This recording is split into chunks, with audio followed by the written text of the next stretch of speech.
Привет-привет! Меня зовут Людмила и с вами Таро в потоке. Наш сегодняшний разбор называется так. Кто о вас тайно мечтает? Ну да, будет такой гипотетический разбор.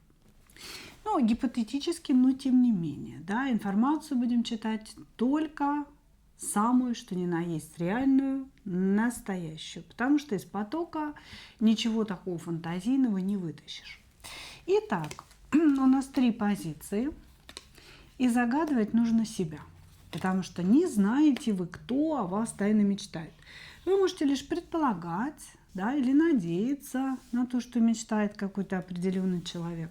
Но знать точно не можете. Значит, загадываем себя.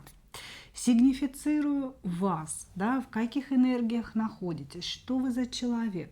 Ну вот, чтобы вы себя узнали в этом разборе. И после этого смотрим, кто о вас тайно мечтает, ну, собственно, чего он там себе намечтывает, что он там хочет от вас, и будет ли действовать этот кто-то. Ну и мы начинаем. Единички. Кто вы, что вы?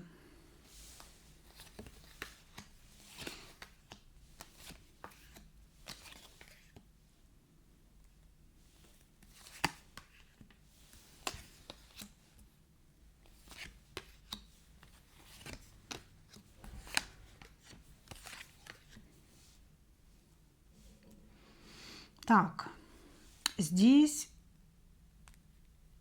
мне говорят о том, что вы сейчас находитесь в процессе открытия собственных способностей. Я бы сказала так. Значит, вы можете быть замужней женщиной, которая очень устала чувствовать себя одинокой. Да? То есть вы можете быть замужем, но по сути, где там ваш муж, нужны ли вы ему, вы, в общем, не совсем в курсе дела. Да?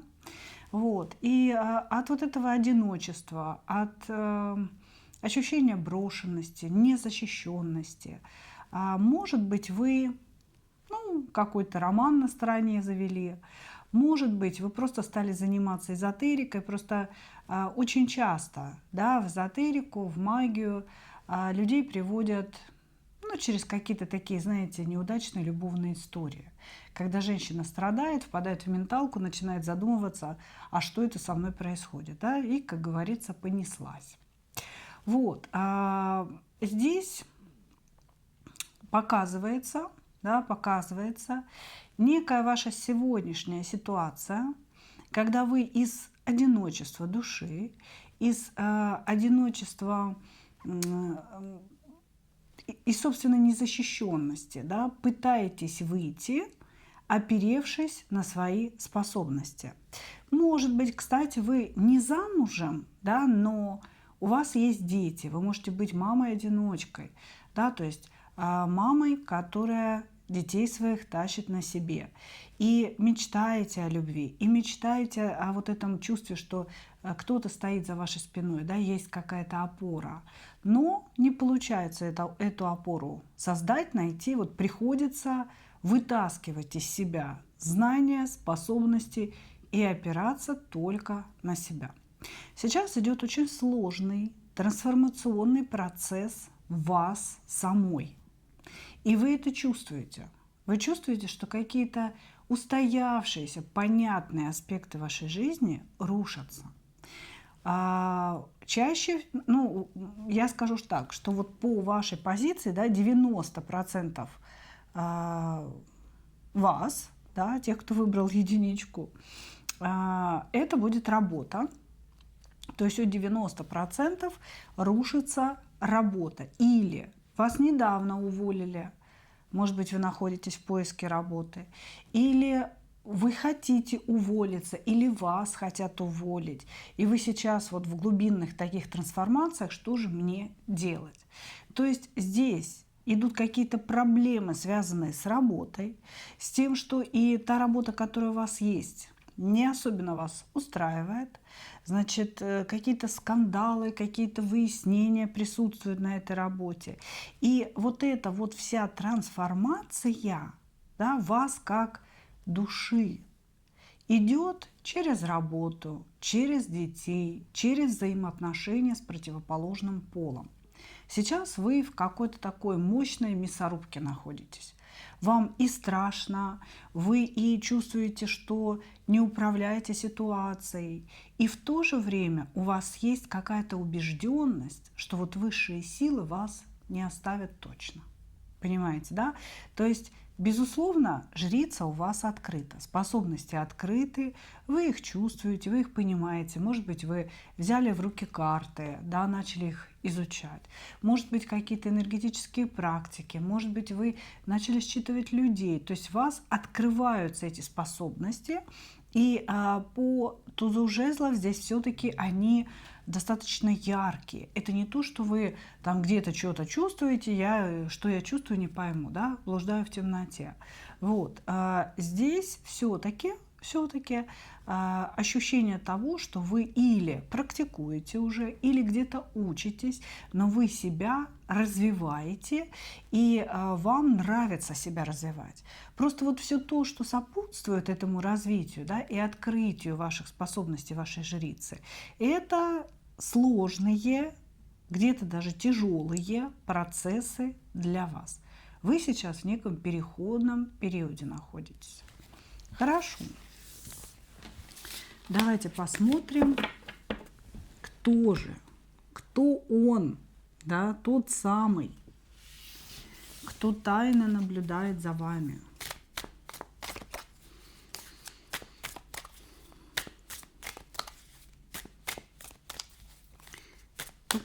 Кто он?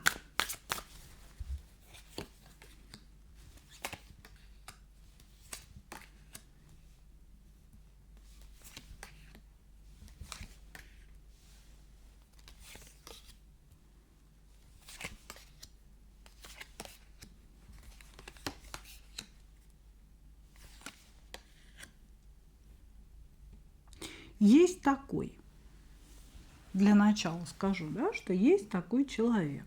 Вот он сидит, прям тайно наблюдает, спрятался.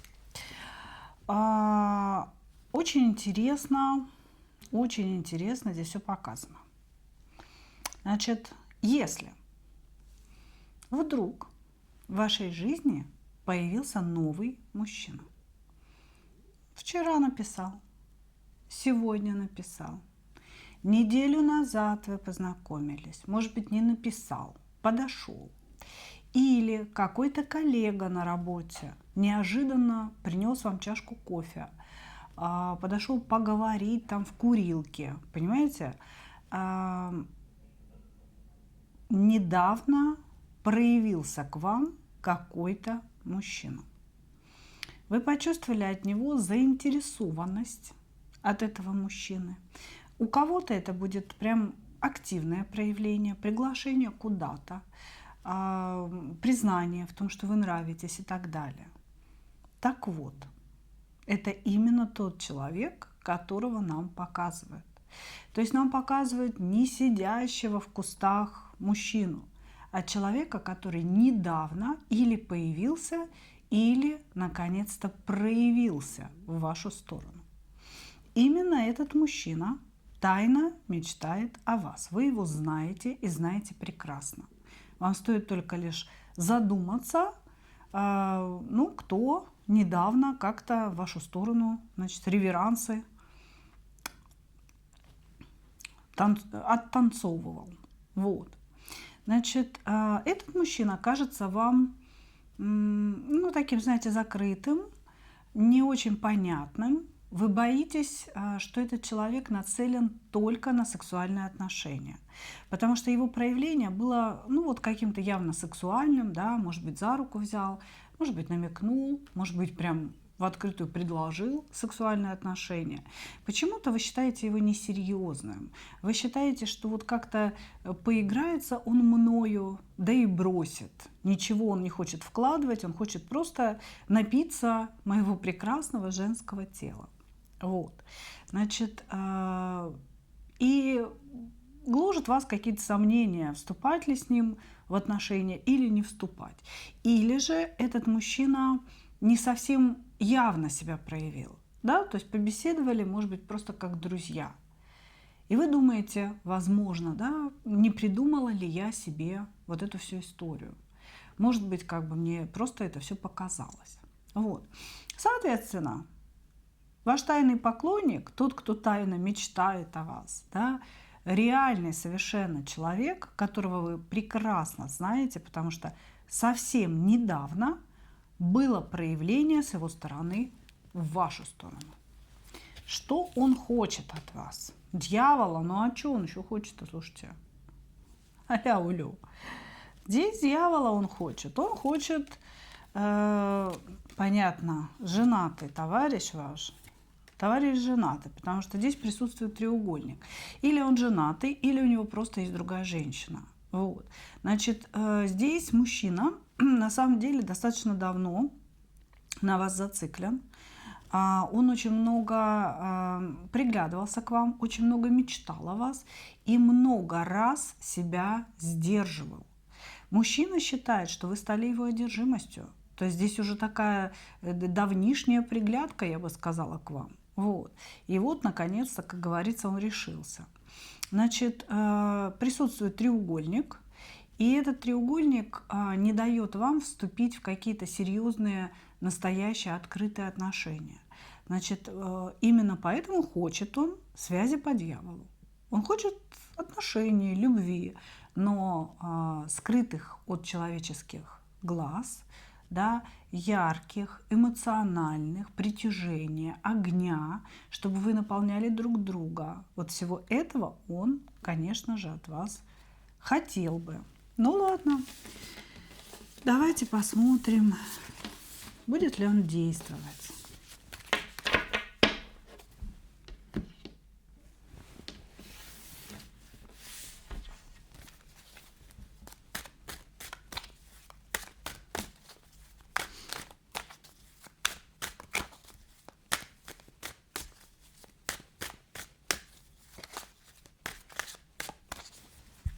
Будет ли он? Да. Там рыцарь жезлов, здесь рыцарь жезлов. Да ёкарный же ж бабай-то. Действовать он, конечно, да, будет.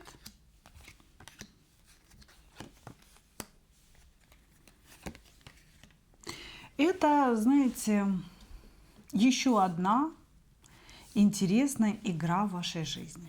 Потому что человек, конечно, такой игрок. Любит он эмоции, любит горячо-холодно, любит, значит, чтобы о нем пострадали, да и сам любит пострадать. Поэтому, конечно, он будет действовать, он будет вас завоевывать, он будет стремиться заинтересовать вас, этот человек. Вот, значит, если мы говорим о бывшем, потому что здесь идут карты прошлого, да, я не могу об этом не упомянуть. Если это какой-то бывший человек вдруг появился вновь, да, совсем недавно объявился в вашей жизни, то человек будет вас возвращать. Возвращать. Значит, здесь вот прекрасное завоевание вас. Единственное, что, да, карты сразу говорят, человек остался таким же, какой он есть, или, если вы его не знаете хорошо, да, они говорят, он очень манипулятивный. Это человек, который не любит, когда ему не подчиняются. Он использует какие-то такие, знаете, чернушные методы воздействия на вашу психику. Например, лесть. Да, то есть как бы я буду тебе льстить, я буду становиться под тебя, лишь бы ты только привыкла, залипла на меня. А потом как-то незаметненько, да, уже вы ему пишете, уже вы его ждете, уже вы его просите. А он как бы такой, мне не очень-то и нужно. Да, то есть мужчина будет манипулировать вами, но у него есть планы на отношения. Ему очень хочется вступить в какие-то дьявольские бурные отношения с вами, и он будет вас добиваться. Значит, большей частью через переписку, то есть он будет писать вам, вот, ночью мне говорят почему-то, не знаю, но, значит, это не говорит, что вы не будете встречаться, нет, вы можете встречаться, все зависит от вас. Короче говоря, здесь действия будут, причем они уже идут. они уже идут, потому что первой картой, что там, что сям, рыцарь жезлов, это карта очень быстрого действия, это карта вот такого, знаете, прям активного жезлового проявления. Мужчина, конечно же, появится вот прям вот-вот, начнет действовать вот-вот. И все это именно для того, чтобы увлечь вас вот в эти все взаимоотношения по дьяволу. Благодарю вас, единички. Приятного путешествия, как говорится.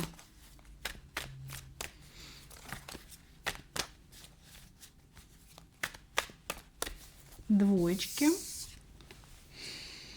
Ой, это на вас дьявол выпал, двоечки. Первые у меня жрицы, и вторые у меня по дьяволу идут. Посмотрим сейчас, что имеется в виду. Угу.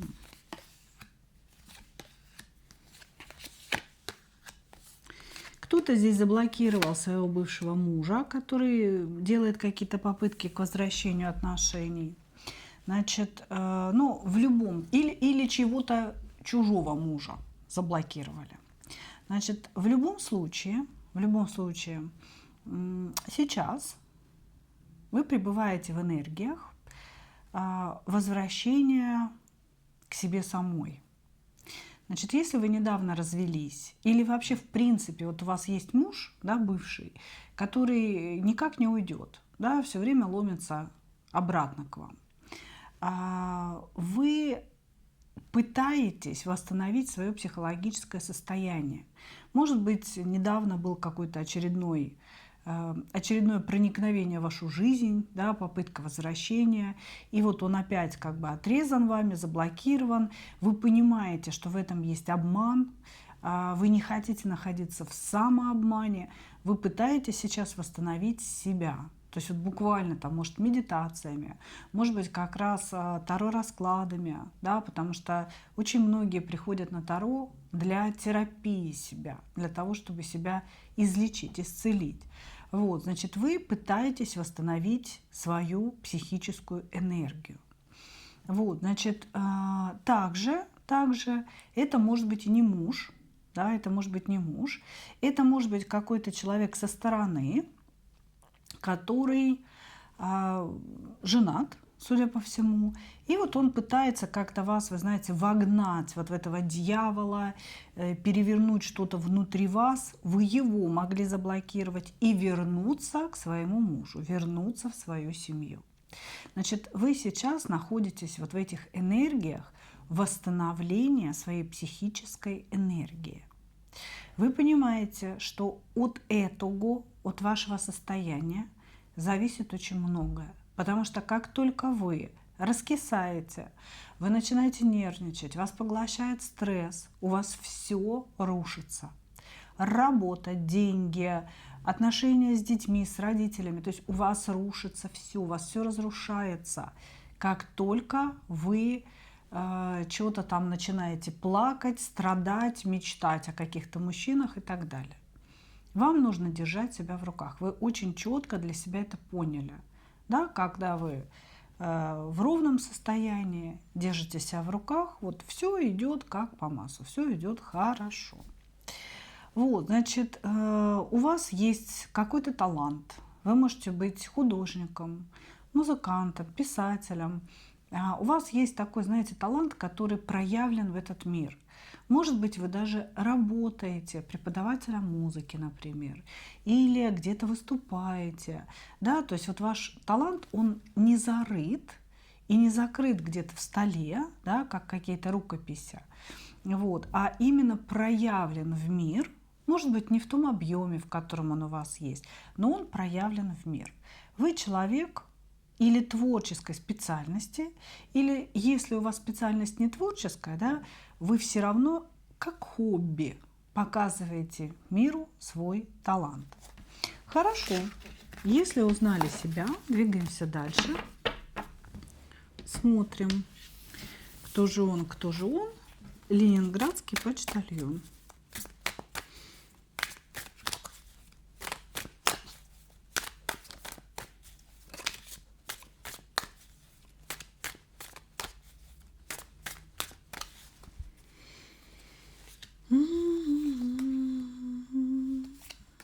перевернутый жрец. Тирин-дирин-дирин. Ну, вы знаете, вот когда дьявол первой карты выпадает, да, перевернутый жрец, то у нас тот же самый дьявол. Ну, что дальше говорить? Кто тайно мечтает о вас? Тот самый человек, который то ли пытается вернуться в вашу жизнь, то ли вас пытается вогнать в этого дьявола. Вот этот человек, он о вас тайно и мечтает. Не какой-то там новенький мужчина, да, который был бы лучше предыдущих, а вот этот самый, который копытами назад хочет. Король жезлов. Очень хочет, чтобы что-то такое произошло между вами.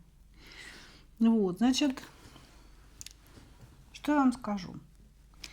Очень похоже на какого-то бывшего мужа, потому что вот прям король жезлов, королева жезлов. И вот прям вы такая вся императрица для него и десятка пентаклей между вами. То есть очень похоже, что это бывший муж. Какой-то бывший муж пытается вернуться в семью. То вас обольщает, то вас не оставляет в покое. Может быть, он слишком часто стал приходить к детям. Да? То есть здесь у каждого своя ситуация.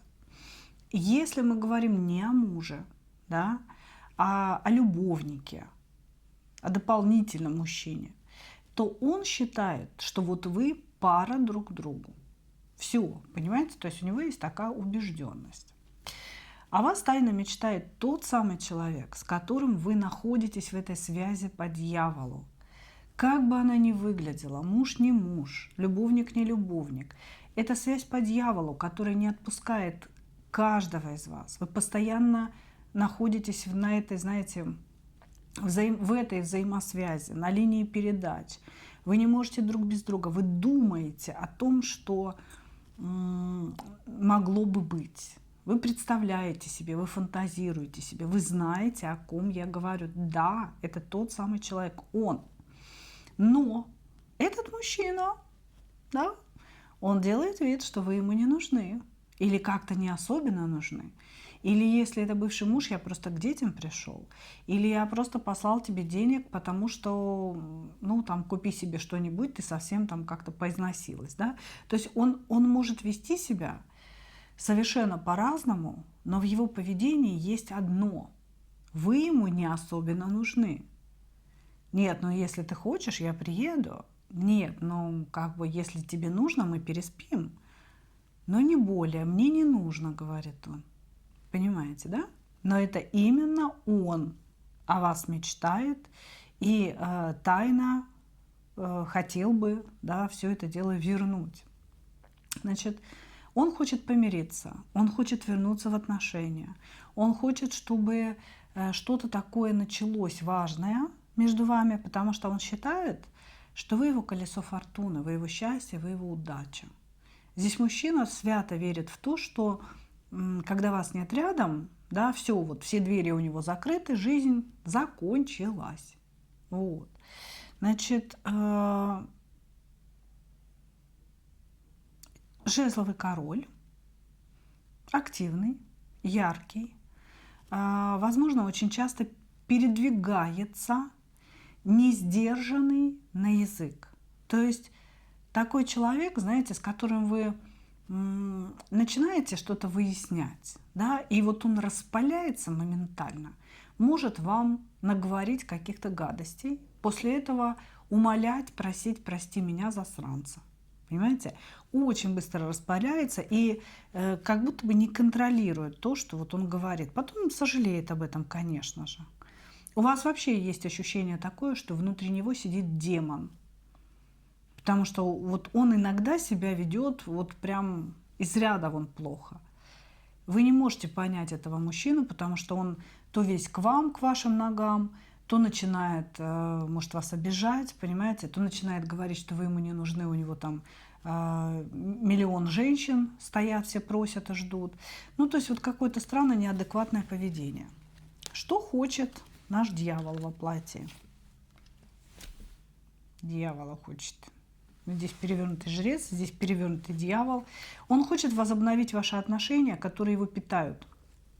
Этот человек – это вампир.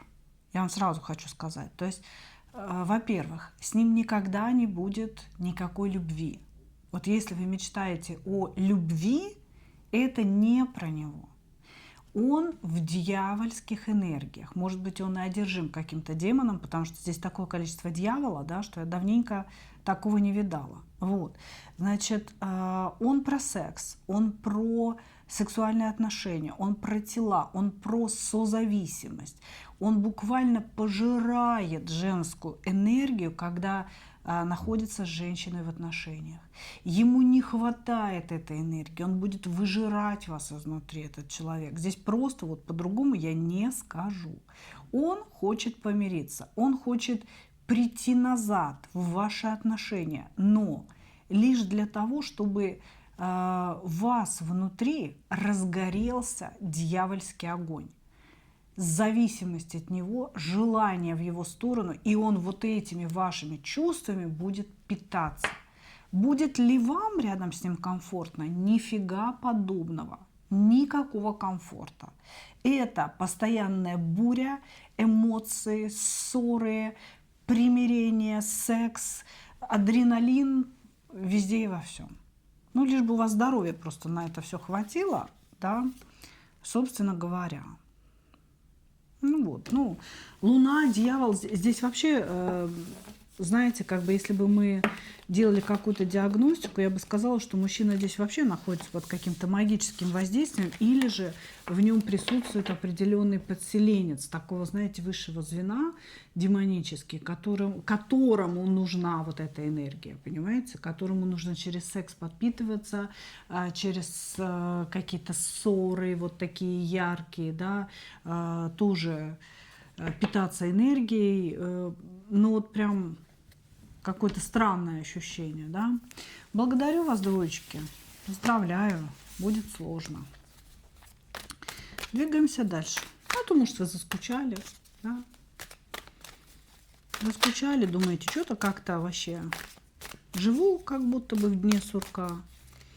Пошли мне, Боже, какую-нибудь любовь. Боженька так подумал, думает, да блин, лучше него я уже не найду. На, возвращаем. Благодарю, двигаемся дальше. Троечки. Вы такой вот тоже творческий человек. Двоечки у нас были творческими людьми. Вы творческий человек, вы художник. Причем не обязательно художник, прям художник, хотя может быть и художник-художник. Да? Значит, вы как будто бы художник человеческих жизней. Вы можете быть психологом, можете быть поэтом, писателем. Вы очень, ну я бы сказала так, не живете вы в реальности, и вообще вы не любите осознавать реальность такой, какая она есть. Она кажется вам очень плоской, она кажется вам черной, да, и неинтересной, ненасыщенной. Вы любите находиться в иллюзорных мирах, в иллюзорных пространствах, фантазировать что-то, да, может быть, благодаря своей фантазии что-то создавать. Картины, музыку, да. То есть вот вы такой человек. Вы пребываете очень часто в иной реальности. Не совсем в иллюзиях, да, а вот именно в иной реальности. Хотя это накладывает отпечаток и на ваши отношения, да, с мужчинами. Потому что если вы привыкли фантазировать о чем-то, то точно так же каждый мужчина, приходя в вашу жизнь, да, сразу начинает создавать какой-то новый мир внутри вас. Вы общаетесь и сами себе что-то допридумывали, дофантазировали. А вот так мы живем, вот так вот у нас все хорошо. Да, вот на берегу озера Надежды мы с ним встречаемся. Вот, значит, это на вас влияет, потому что вы очень быстро разочаровываетесь в мужчинах, потому что, ну, они же не соответствуют, простите, что у меня тут зачесалось так. Они не соответствуют вашему представлению о них. Почему не соответствует? Да вы не хотите видеть человека таким, какой он есть. Вы его придумали себе. Он с вами только познакомился, и вы такая, о, все, он вот такой, вот такой, вот такой. А он не такой ни хрена. И он вас очень быстро разочаровывает.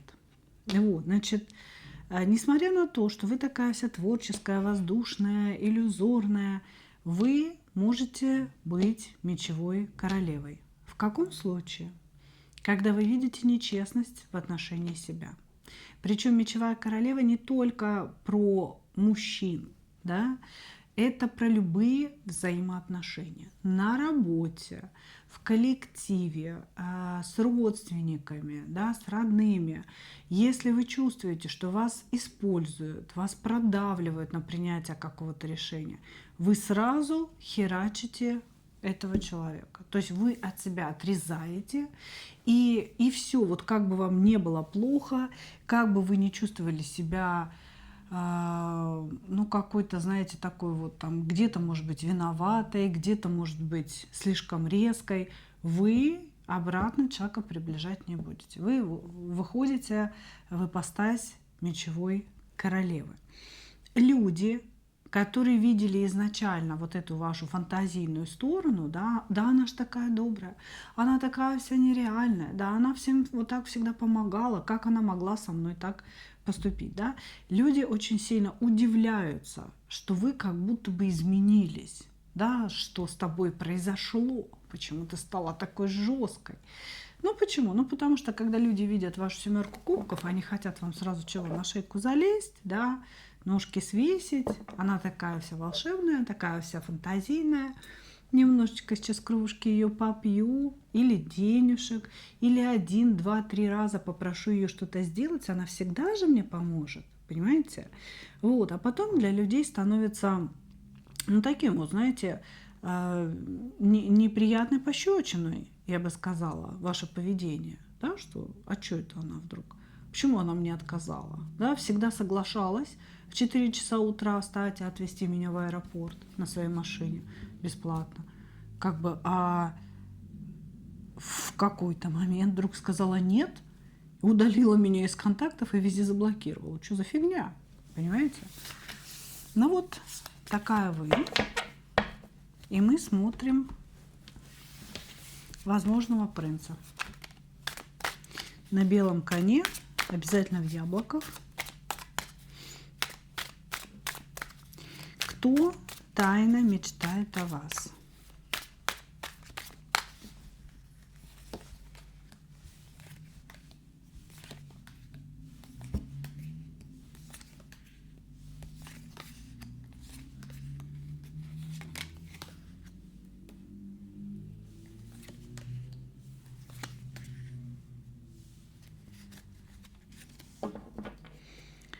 Так, о вас тайно мечтает человек, с которым вы недавно познакомились в большом скоплении людей.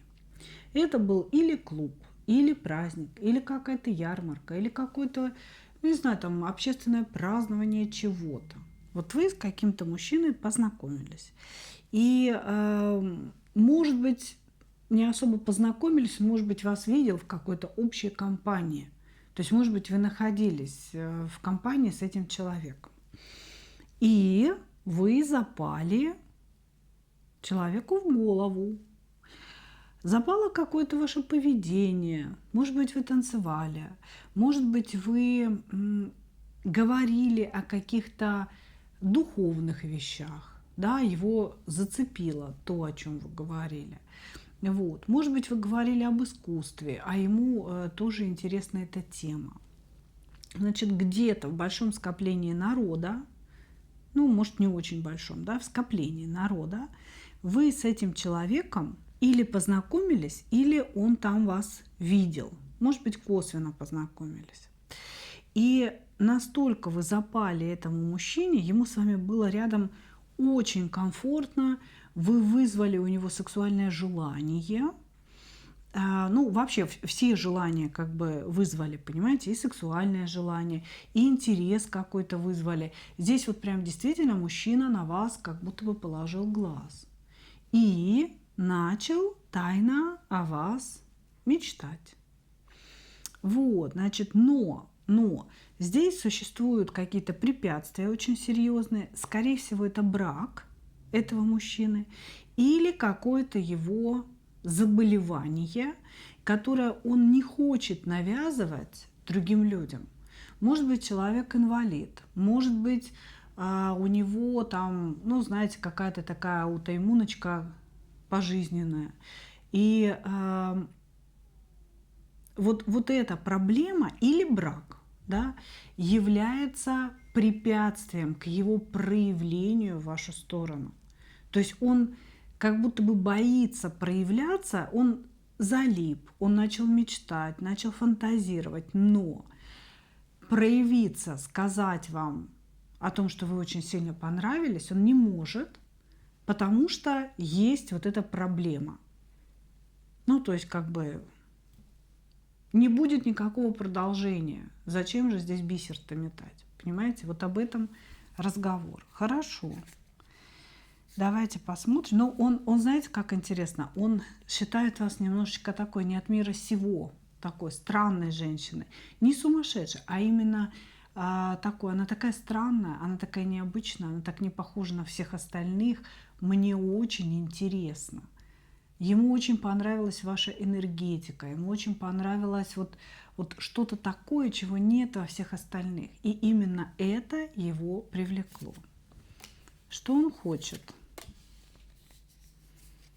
Что он от вас хочет? Он хотел бы дружбы. Этот человек хотел бы дружбы и исцеления.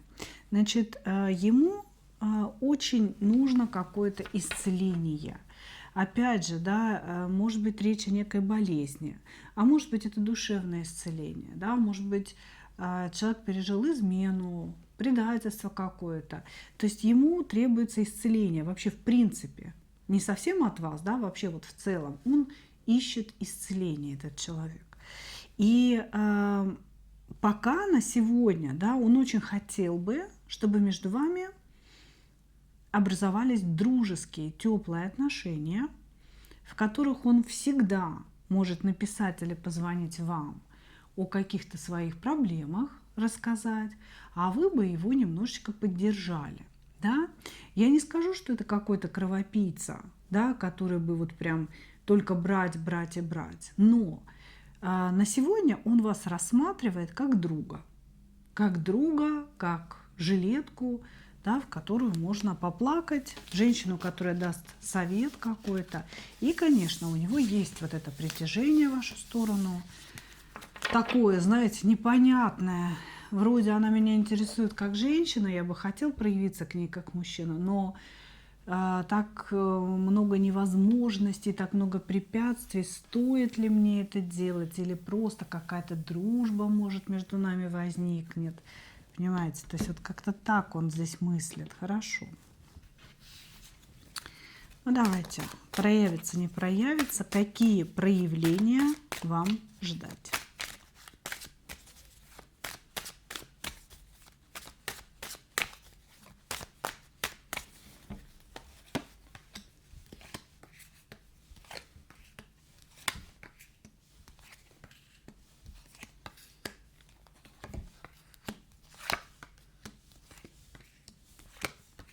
Через какое-то время. То есть сейчас, ну там, блин, есть брак, слушайте, есть брак какой-то такой полуразрушенный, непонятный. А сейчас ему нужно решить вопросы со своим браком, с какими-то дорогами или командировками, что-то в этом роде.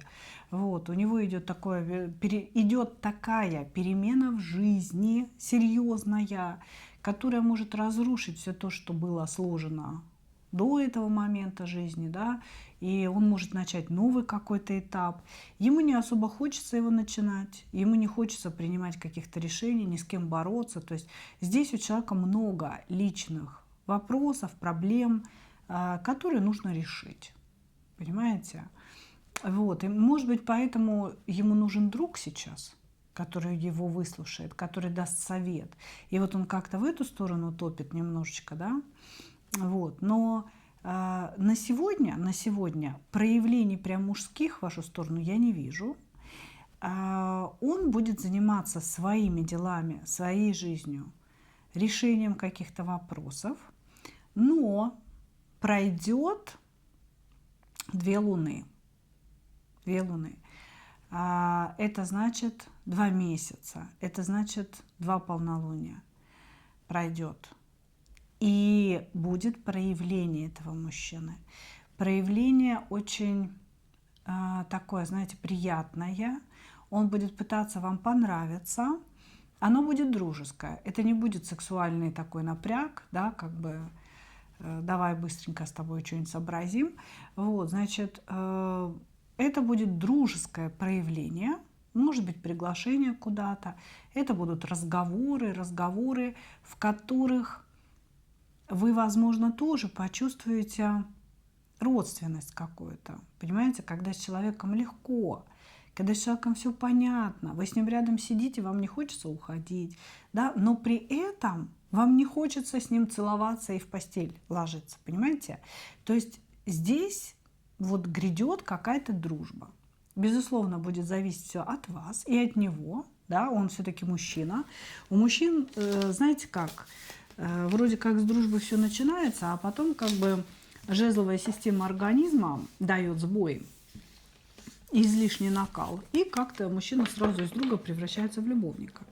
Вот. Но тут многое будет зависеть от вас. Пока можно сказать, что проявляться этот мужчина будет, показывать свою симпатию будет, но он хочет дружбы, и вам нужно первоначально тоже рассчитывать на дружбу и как-то, знаете, и принимать именно дружеские вот эти все вещи, не переводить отношения сразу вот в эту сексуальную сферу, потому что здесь может развиться что-то очень-очень интересное у вас, хорошее. Ну вот так, мои дорогие, благодарю вас за ваше внимание и, как обычно, хочу пожелать вам только одного – встретить свою настоящую любовь и не потерять в ней себя. Ну а мы с вами увидимся уже завтра на канале Людмила Шпакова в потоке. Те, кто еще не подписан, пожалуйста, подписывайтесь, проходя по ссылочке ниже. Сразу подписывайтесь, очень прошу, ставьте лайки, пишите комментарии, не забывайте. Это такая, знаете, вот минимальная благодарность, минимальный энергообмен за полученную информацию. Благодарю вас, мои дорогие. Пока-пока.